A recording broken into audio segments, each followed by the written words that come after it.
할렐루야. 같이 한번 해볼까요? 하나님을 자랑하는 지혜의 사람. 우리 옆 사람과 다시 한번 인사하겠습니다. 하나님을 자랑하는 지혜의 사람이 됩시다. 네, 지혜의 사람이 되시기를 축복합니다. 저는 반복의 힘을 믿어요. 그래서 우리 고린도전서 지금 이제 벌써 4번째 시간인데, 고린도라고 하는 곳은 굉장히 뭐가 이렇게 많이 발전하고 발달하고 굉장히 번성한 도시였지만 동시에 많은 문제점들을 가지고 있는 도시라고도 제가 말씀을 드렸습니다. 뭐 떠오르는 거 말씀해 보실까요? 뭐 있었죠? 무슨 문제? 무슨 문제? 뭘 걸고 얘기를 해야 돼요? 뭘 준다 그래야 돼? 뭔 문제가 있을까요? 일단 지금 하잖아요. 파벌의 문제. 그죠? 파벌의 문제는 왜 생겼을까요? 고린도라고 하는 곳은 이 항구 도시인데 굉장히 발달한 항구 도시예요. 이 항구 도시는, 이 고린도는 로마 제국이 로마 황제에 의해서 계획 도시로 만들어진 도시가 이 고린도에 재건된 곳이 이 고린도예요. 고린도. 그러다 보니까 로마 시민들도 많이 와서 살고, 또 원래 본토 그리스인 히라빈들도 많이 살고, 또 흩어져 있던 유대인들도 이곳에서 모여서 많이 살고, 여러 가지 다양한 사람들의 사상과 문화가 접목되어 있는 곳이 고린도였습니다. 그래서 다들 생각하는 바, 추구하는 바, 또 어떤 학력적인 어떤 지식의 끈, 길이, 이런 게 다 다르겠죠? 그러다 보니까 각자 이해관계가 다르기 때문에 다양한 사람들의 어떤 상황 속에서 교회 안에도 똑같은 문제, 즉 파벌의 문제가 있었다. 또 항구 도시다 보니까 굉장히 발달하고, 또 무역이 또 이렇게 성행하고 하다 보니까 빈부의 격차의 문제도 있었다 그랬죠. 이 문제가 나중에 고린도전서 후반부에 그대로 드러나요. 교회 안에서도 빈부의 문제. 그래서 소위 돈 있고 좋은 차 가지고 다니고 좋은 옷 입은 사람들은 이쪽 A 그룹에서 이렇게 예배하고 말이죠. 예? 돈 없고 가난하고 옷도 남루하고 이런 사람들은 저쪽 한쪽 구석에서 이렇게 예배하고. 사도 바울이 그것을 꼬집어요. 교회의 모습이 이래서 되겠느냐. 또 무슨 문제가 있을까요? 성적인 타락의 문제. 왜? 항구다 보니까 오랫동안 이렇게 어업도 하고 배도 타고 이러다 보니까 필연적으로 이 성적인 문제를 해결해 주기 위한 장치들. 그래서 비너스, 아데미 여신이 비너스인데, 이런 것들, 여신들을 막 섬기고 숭배하고 사창가가 발달해 있고 이러다 보니까 필연적으로 성적인 문란의 문제, 그 문제가 고스란히 교회 안에도 이렇게 들어왔더라. 이러한 문제들이 있는 도시에서 이러한 문제들을 안고 있는 이 고린도 교회에게 사도 바울이 신학적인 답변을 준 것이 바로 이 고린도 전서라고 말씀을 드렸어요. 그래서 첫 번째로 다루고 있는 것이 파벌의 문제입니다. 파벌의 문제. 파벌의 문제는 왜 생겼다 그랬어요? 나는 바울이 좋다. 아니다. 말을 잘하는 사람이 좋다. 나는 그래서 아볼로파다. 아니다. 바울은 라이센스가 없는 사람이기 때문에 적어도 뭔가 확실한 근거가 있는 감독회장 이 정도는 돼야 되지 않겠느냐. 그래서 나는 게바다. 난 베드로다. 아니 못 믿겠다. 무슨 소리냐. 내가 산기도 오래 다녔는데 나는 하나님으로부터 바로 직통 음성을 듣고 말이죠. 온갖 나는 영안이 뛰었기 때문에 아이고 우리 목사님 보니까 기도를 하네. 기도 좀 해야 되겠어. 모든 것을 영적으로 판단해버리는 소위 그리스도파, 이 네파로 갈라졌다 그랬어요. 이 네파로 갈라졌는데 사도 바울은 누구의 손을 들어줬다 그랬어요? 누구 하나의 손도 들어주지 않고 누가 옳다, 누가 맞다라고 하는 것은 전부 다 자기 교만에서 비롯된 것이고, 절대 사람을 자랑하지 말고 절대 자기 지혜를 자랑하지 말아라. 오직 뭐만 자랑해라? 십자가만 자랑해라. 근데 이 십자가는 세상의 지혜로 바라보면 굉장히 어리석은 게 십자가예요. 세상의 지혜로 판단하기에는 이 십자가는 실패작이야. 그렇기 때문에 세상의 지혜를 가진 사람들은 결코 십자가를 이해할 수가 없다. 세상의 이성을 가지고는, 원래 우리도 그러지 않습니까? 내 이성이 충만하고 내가 지식적으로 알고 과학적으로 접근하고 사고방식이 뭔가 이런 사람들에게는 믿음이라는 것을 설명하기가 힘들잖아요. 우리가 지난주에 영상을 보았지만 이정훈 교수님 같은 그러한 꽤 공부 좀 하고 꽤 이성적으로 생각한다라고 하는 사람들에게 십자가를 제시한다? 이게 잘 안 먹혀져요. 왜? 내 이성이 믿음을 방해해버리기 때문에. 그렇기 때문에 이 세상적인 지혜로는 결코 십자가를 알지 못한다라고 지난 시간까지 우리가 했습니다. 그러면 우리는 다 멍청하게 살아야 돼요. 네? 이 세상 지혜는 과학적인 거 다 없애고 다 부정하고, 네? 이 세상 문물들 이런 사고방식들 다 없이 하고 무조건 막 멍청하게 이렇게 해야지, 신앙생활을 그렇게 해야 십자가를 이해할 수 있는 것인가? 라고 하는 우리가 물음을 할 수가 있겠죠. 기왕이면 똑똑하게 살아야지. 기왕이면 우리 아이들 공부 잘해야지. 그런데 사도 바울이 얘기하고 있는 이 지혜, 세상적 지혜와 다른 개념의 지혜를 오늘 사도 바울이 설명을 해주고 있는 것을 보게 됩니다. 바로 하나님의 지혜, 하나님이 주시는 지혜. 세상적인 지혜는 어떤 지혜예요? 세상적인 지혜는 내가, 주어가 나예요. 내가 이 세상에서 보고 듣고 연구하고 익히고 해서 내가 얻어낸 지혜, 이게 세상적인 지혜라면, 하나님의 지혜는 하나님이 사랑하는 사람들, 하나님을 사랑하는 사람들이 하나님께서 너무나 사랑하셔서 은혜로 그에게 지혜를 주셨고 하나님께서 깨닫게 하시는 지혜, 그것이 하나님의 지혜입니다. 성령을 통해서 주시는 하나님의 지혜. 그러니까 이 세상의 지혜와 하나님의 지혜는 주어가 달라요. 세상의 지혜는 내가 보고 듣고 견문하고 익힌 그 내가 얻어낸 지혜예요. 그러니까 그 지혜로는 필연적으로 나를 자랑해. 내 업적을 자랑해. 그런데 하나님의 지혜는 하나님께서 은혜로 우리 가운데 주신 선물이기 때문에 그 지혜로 말미암아 이 세상 가운데서 잘나고 똑똑하게 살았을 때 나중에 어떻게 합니까? 이거 다 하나님의 은혜입니다. 그걸 구분하는 거예요.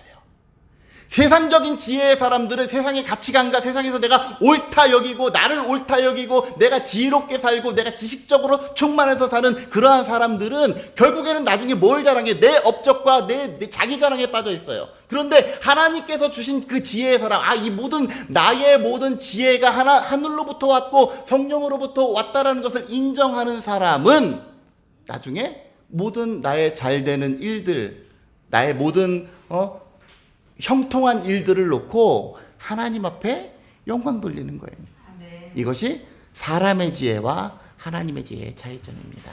오늘 사도 바울이 설명하는 이 지혜를 보면서 나도 동일한 하나님의 은혜를 입기를 원합니다. 하나님께서 내게 은혜 주셔서 세상의 지혜와 비견할 수 없는 하나님의 놀라운 지혜를 나도 얻기를 원합니다. 사모하는 마음으로 나아가는 이 시간이 되었으면 좋겠습니다. 6절 한번 보시죠. 그러나라고 했으니까 6절 이하에는 5절과는 반대되는 얘기겠죠. 2장 1절부터 5절까지는 뭐라고 얘기했습니까?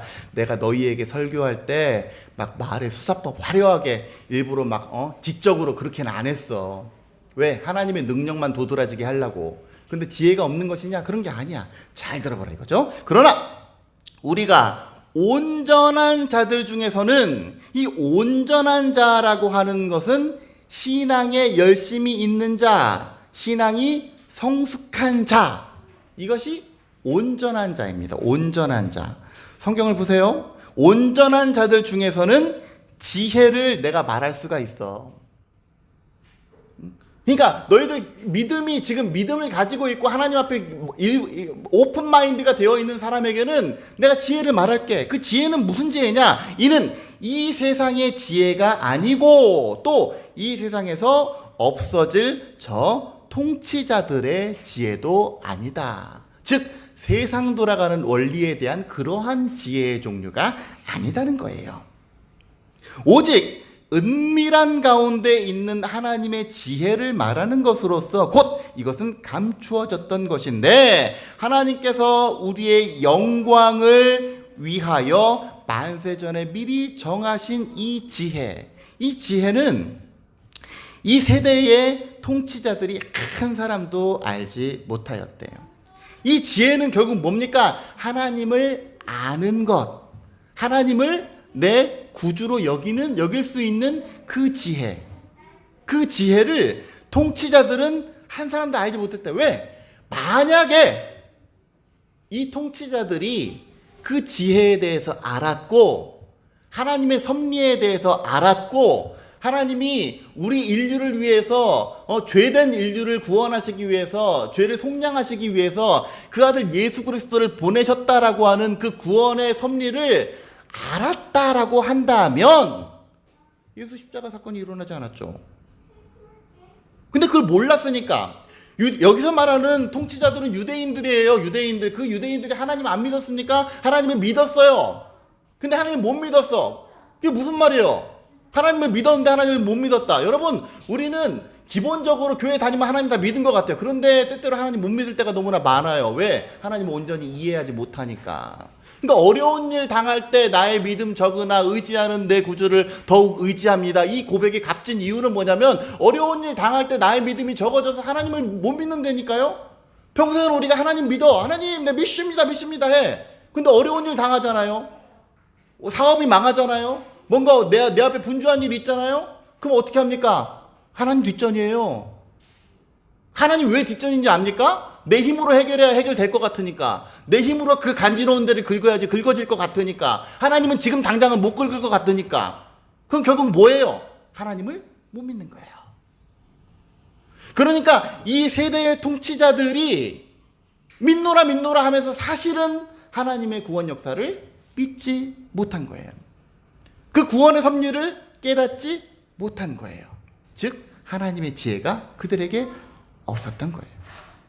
만일 알았더라면 영광의 주를 십자가에 못 박지 아니하였으리라. 기록된 바 하나님이 자기를 사랑하는 자들을 위하여 예비하신 모든 것은 눈으로 보지 못하고 귀로 듣지 못하고 사람의 마음으로 생각하지도 못하였다 함과 같으니. 뭔 말이요 이게? 일단 제가요 강해 설교를 하면서 그래도 뭐 성경 공부하듯이 구체적으로 볼 수는 없겠지만 그래도 적어도 맥락은 알아야 되겠는데 저도 이거 계속 제가 명색이 신약학 전공한 사람이지만 야, 참 어려워요.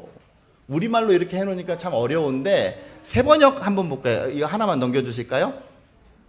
제가 여러분들 알기 쉽게 컬러풀하게 해놨어요. 그러나 성경에 기록한 바 눈으로 보지 못하고 귀로 듣지 못한 것들, 사람의 마음에 떠오르지 않은 것들, 여기까지 한번 볼까요? 눈으로 보지 못하고 귀로 듣지 못하고 사람의 마음으로 떠오르지 않는 것들. 이게 뭘까요? 이게 영적인 거예요. 영적인 거. 형이상학적인 것. 여러분 우리 이 시대는 세계는 두 가지로 구분할 수가 있어요. 형이상학적인 것, 형이하학적인 것. 형이하학적인 것은 우리 눈에 보고 내 오감에 만져지는 것, 느껴지는 것. 이게 형이하학적인 것, 설명되는 것이라고 한다면 형이상학적인 것은 분명히 있긴 있어. 근데 설명이 안 돼. 왜? 눈에 보이지를 않아. 감각이 안 돼. 그거를 형이상학적인 것이라 그래요. 다른 말로 하면 영적인 것.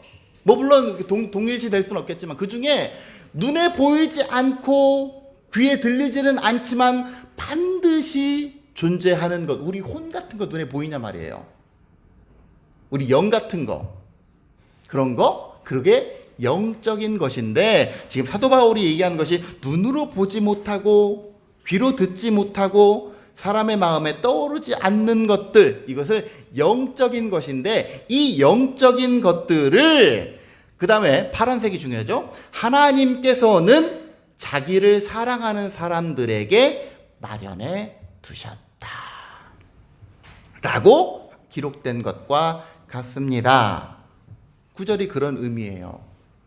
그러니까 눈에 보이지 못하고 귀에 들리지 못하고 또 우리가 만져지지는 않지만 하나님을 사랑하는 사람들이 반드시 캐치할 수 있는 이것들, 이것이 지혜가 없으면 그 지혜가 없는 세상의 지혜로는 그것을 느낄 수가 없고 그것을 인지할 수가 없고 오직 하나님을 사랑하는 자들만 그것을 깨달을 수 있고 알 수가 있다.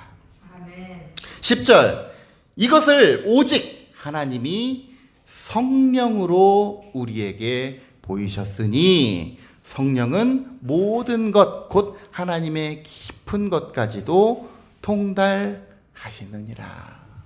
그러니까 여러분, 세상의 이성적인 사람은 현상을 봐요. 세상의 지식에 충만한 사람, 자기에 충만한 사람, 자기 열심에 충만한 사람, 소위 세상적으로 세상에서 내가 좀 한다 하는 사람들은, 믿음이 없는 사람들은 뭘 보는지 아십니까? 뭔가 일이 벌어졌을 때 현상을 봐요. 현상을 보고 다 판단해. 지가 막 다 데이터 분석해갖고 이건 이래서 그런 거고 내 경험상 절대로 그럴 일이 없고 현상을 봐요. 근데 믿음의 사람은 성령으로 내게 주어진 그 은혜가 있는 사람은 뭐를 봐요? 현상 너머에 하나님께서 역사하시는 그 손을 보는 거예요. 그것을 볼 줄 아는 게 믿음이에요. 그것을 볼 줄 아는 게 지혜예요. 그 믿음은, 그 지혜는 누가 주시는 겁니까? 하나님의 영이 주시는 거예요. 사도 바울은 그걸 설명하고 있어요. 여러분, 우리가 성경을 볼 때 요셉 아시죠? 요셉의 여정을 한번 보세요. 요셉은 어렸을 때 막 꿈꾸면서 굉장히 좋은 꿈 꾸지 않았습니까? 해와 달과 열한 별이 절하는 꿈을 꿨어요. 와, 이제 할렐루야 사람. 야, 나중에 그냥 막 크면 할렐루야 사람이 되겠다라고 기대치가 있었는데 형들이랑 인간관계가 안 좋아. 그래서 어떻게 됐어요? 팔렸어. 예? 타국, 애굽이라고 하는 전혀 낯선 환경으로 팔려가 버렸어요. 여러분, 팔려나갔으면 당연히 종 되는 거 아닙니까? 그러면 뭐요? 하나님께서 그에게 꿈을 주셨어요. 해와 달과 열한 별이 절하는 꿈을 주셨어요. 그럼 적어도 남이 절은 못할 망정, 예? 내 집에서 떵떵거리고 잘 살게는 해줘야지. 근데 팔려갔어요. 믿음 없는 시선으로 세상 돌아가는 원리로 그 삶을 보면 그 얼마나 저주받은 인생이에요? 예? 그 얼마나 초라한 인생입니까? 실패죠. 참, 예? 그 현상만 보니까 실패. 그런데 요셉은 그럼에도 불구하고 하나님을 향한 믿음의 끈을 저버리지 않았습니다. 그러니까 어느 처소에 있든지 하나님이 그를 형통하게 하시고 하나님을 바라보고 하나님을 사랑하고 여전히 하나님의 사람으로 사니까 하나님이 감옥에서도, 예? 종살이하면서도 심지어 왕의 감옥에 있을 때에도 그를 형통하게 하셨다. 여러분, 하나님 왜 그를 형통하게 하셨을까? 가만히 생각해 보세요. 만약에 내 처지를 비관하고 아이고 이게 뭡니까 투덜투덜 하나님 믿어봤자 소용 하나도 없고 그때 꿈꾸면 개꿈이었고 말이죠. 신앙을 부정해버리고 내 지금 현상, 내 처지 상황 보고 내 그 신앙을 다 부정해버리는 삶이었다면 하나님이 요셉을 형통하게 하셨을까요? 그러나 요셉은 현상을 보지 않았어요. 현상 너머에 이후에 반드시 역사하실 그 하나님의 약속, 그것을 바라볼 수 있는 지혜가 있었습니다. 아멘. 왜요? 꿈을 주셨으니까.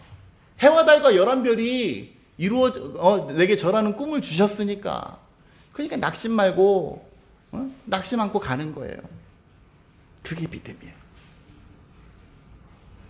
여러분, 이 믿음이 여러분들 가운데서 있으시기를 주의 이름으로 축원합니다. 내 상황 가운데 지금 당장 내 주변 가운데 일어난 현상 바라보고 제발 실망하거나 하나님 원망하거나 하나님 부정하지 마시고 내가 하나님을 사랑한다면 하나님을 사랑하는 자, 곧 그 뜻대로 부르심을 입은 자들에게 모든 것이 합력하여 선을 이룬다고 말씀하셨는데 그 말씀 붙잡고 끝까지 신앙생활에 충실하시는 저와 여러분들 되어주시기를 주의 이름으로 축원합니다.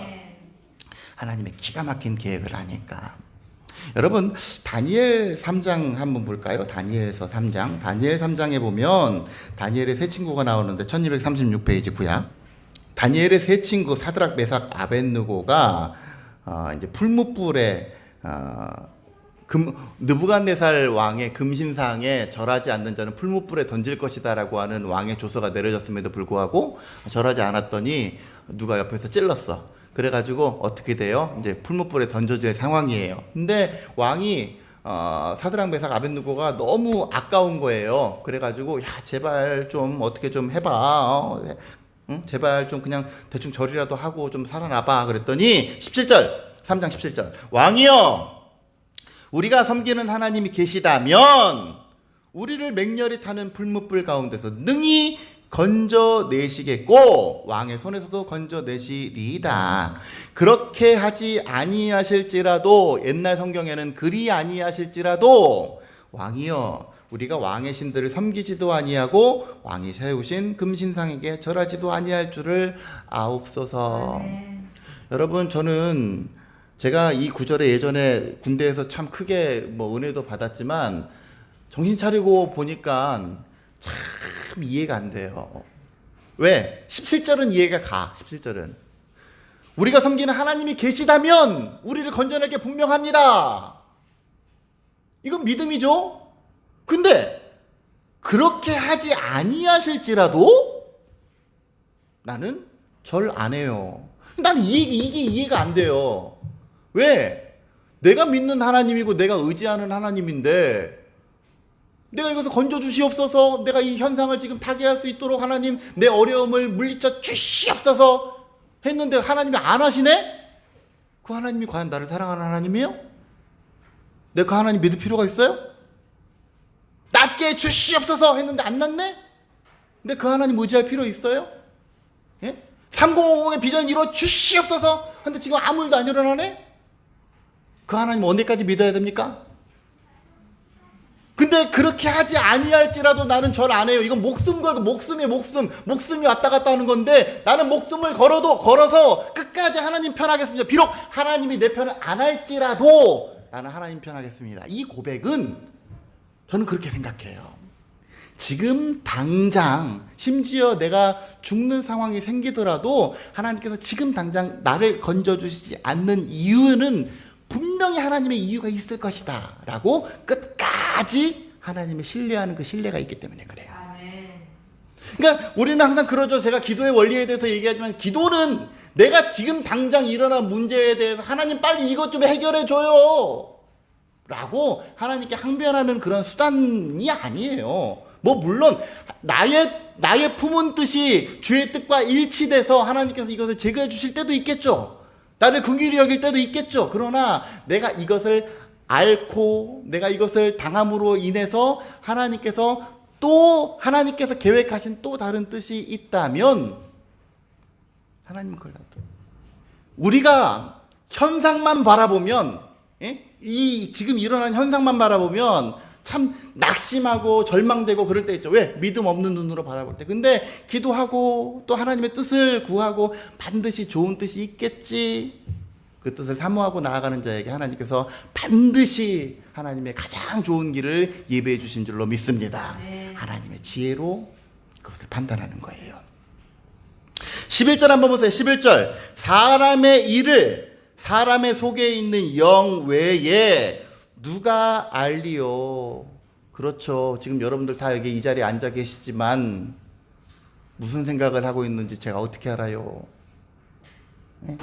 어떤 사람은 아이고 설교가 기네. 어떤 사람은 말이 빠르네.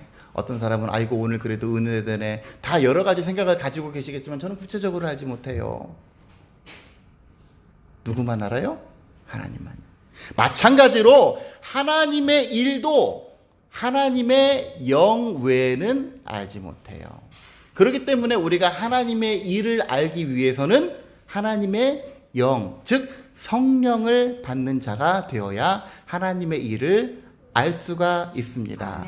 우리 지난주에 저는 참 개인적으로 은혜를 많이 받았는데 우리 이정훈 교수님 어때요? 굉장히 이 시대에 당대에 어떻게 보면 굉장히 뛰어난 사람이고 또 교회적으로 봤을 때는 굉장히 교회를 핍박하는 그러한 사람이고, 그러나 지식적으로는 충만한 사람이어서 얼마나 기승전결 짜맞춰서 교회를 핍박하려고 막 CTS 보고 막 연구하고, 그냥 일반 교인들보다 더 열심히 성경 연구하고 막 그랬대잖아요.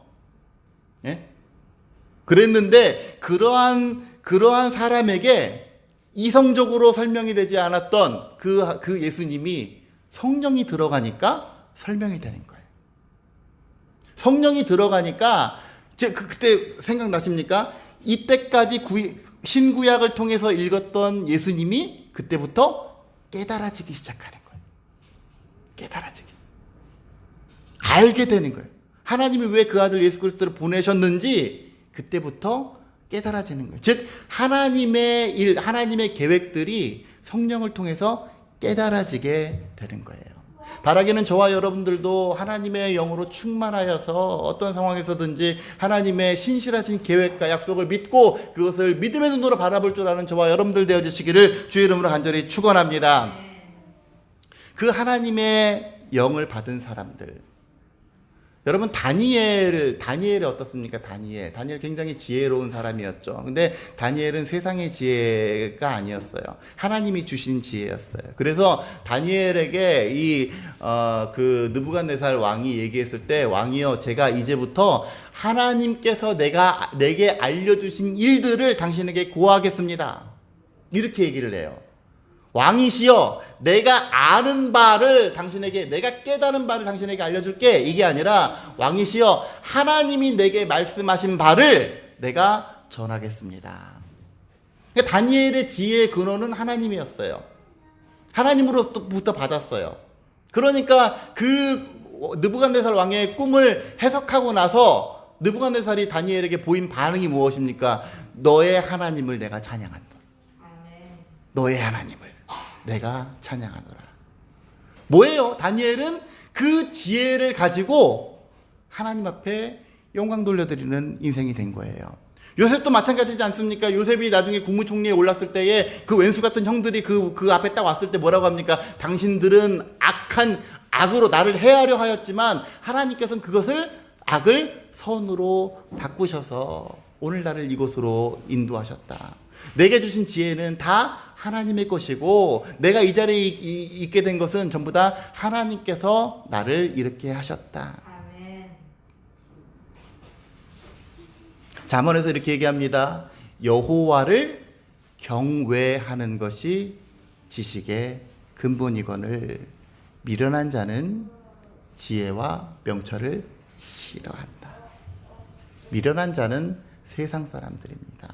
14절 보세요. 육에 속한 자들은 하나님의 성령의 일들을 받지 않아요. 거부. 예배 시간에도 거부. 이는 그것들이 그에게는 어리석어 보이는, 목 아파 죽겠는데 뭐하러 찬양을 해. 내가 세상 속에서 공부할 게 얼마나 많은데 내가 여기서까지 공부해야 돼. 또는 그는 그것들을 알 수도 없어요. 왜? 이게 영적인 건데 내가 확 차단해버려. 그러나 하나님의 사람은 하나님을 사모하는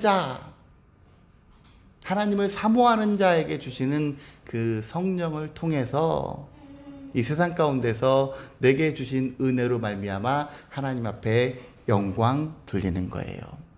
그러니까 똑같은 지혜의 사람일지라도 이 세상의 지식과 지혜로 뭐 학원 다니면서 또 공부하면서 얻은 그런 지혜의 사람이랑 하나님을 온전히 경외하면서 그렇게 지혜로워진 사람이랑은 삶의 내용이 달라요. 왜? 예를 들어 똑같은 1등에도 그 지식의 사람은, 이 세상적인 사람은 이거 내가 이렇게 해서 한 겁니다. 하나님의 사람은 이 모든 것 하나님께서 하셨습니다. 제가요, 제가 뭐 가끔 툭툭 얘기하지만 입이 너무너무 근질거려서 지금 정말 말하고 싶은데 아직 말 못할 우리 교회를 향한 하나님의 신실하신 계획이 있는데 아마 내년도에는 말할 수 있지 않을까 싶어요. 놀라운 일들. 예? 제가 10만 명의 선교사를 파송하는 교회. 그 교회를 하나님 앞에 하나님께서 꿈을 주시고 그것을 서원하게 하셨는데 그 계획을 하나님께서 이루심하고 약속하신 그 놀라운 계획에 입이 너무 막 근질거려가지고 지금 말하고 싶은데 아직은 때가 아니야. 내년 아마 이맘때는 제가 여러분들에게 선포할 수 있을 거라고 생각이 됩니다. 제가 그게 이루어지고 나면 꼭 하고 싶은 게 있어요. 그게 뭔지 아십니까? 이것은 다 하나님께서 하셨습니다. 아멘. 저는 그 간증할 날이 올 거라고 확신합니다. 여러분, 세상의 지혜로는 하나님을 결코 알 수 없고 세상의 지혜로는 십자가가 어리석은 것이지만 그러나 하나님께서 우리 가운데 지혜 주시면 하나님의 성령으로 우리를 깨닫게 하시고 이 모든 것이 하나님께서 허락하셨을 때 형통케 된다라고 하는 그 지혜의 사실들을 깨닫게 된다면 세상의 지혜가 감히 흉내낼 수 없고 세상의 지혜가 감히 따라올 수 없는 놀라운 분량의 지혜와 은혜를 우리가 누리게 될 줄로 믿습니다. 바라기는 그 지혜를 사모하는 사람 됩시다. 그 지혜를 누구에게 준답니까? 오직 하나님을 사랑하는 사람, 성령의 사람, 성령 받기를 원하는 사람.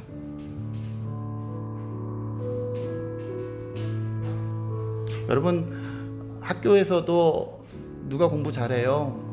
그냥 뭐 출석하고 그냥 도시락 까먹고 이거에 족한 사람 말고 맨 앞자리에서 수업 한 자라도 놓치지 않으려고 열린 마음을 가지고 탐구하고 사모하고 이런 사람들이 결국 우등생이 되는 거 아닙니까?